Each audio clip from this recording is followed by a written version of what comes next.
भारतीय संविधान का महत्वपूर्ण प्रश्न है जो कि मुख्य परीक्षा में पूछा गया है।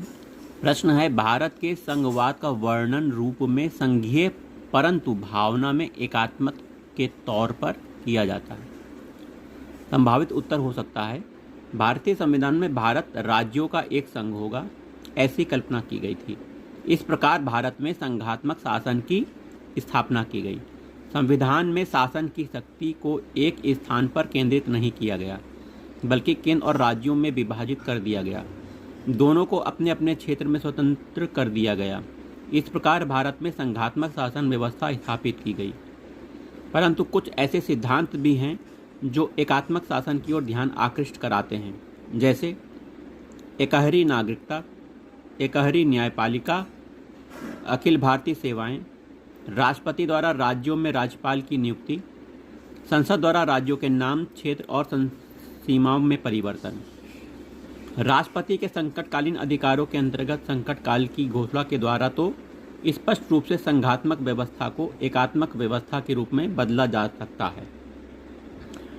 भारत का नवीन संविधान ऐसी प्रशासन व्यवस्था को जन्म देता है जो अधिकांशतः अर्धसंघीय है।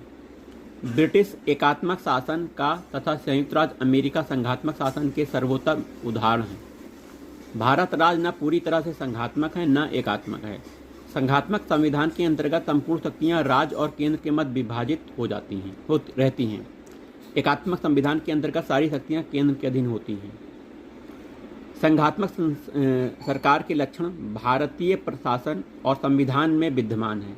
इस कारण भारतीय संविधान को संघात्मक माना जाता है। भारतीय संविधान में दोहरी सरकार का अस्तित्व, केंद्र तथा राज्यों के बीच शक्तियों का वितरण, लिखित संविधान, संविधान की सर्वोपरिता, संविधान संशोधन की अनन्य प्रक्रिया एवं स्वतंत्र न्यायपालिका आदि संघात्मक गुण विद्यमान है। भारत का संविधान देश में विभिन्न प्रकार की जातियां, जनजातियां, अल्पसंख्यक भारतीय विभिन्नता, विभिन्न प्रकार की संस्कृतियां, परंपराओं को एक सूत्र में पिरोने के लिए निर्मित किया गया है। संविधान के निर्माता चाहते थे कि यदि कभी भी एकता और अनेकता में संघर्ष उत्पन्न हो जाए तो जीत एकता की हो। परंतु देश की एकता अखंडता को अक्षुण्ण रखने के लिए उन्होंने राज्य की अपेक्षा संघ की शक्ति को निर्णायक बनाया।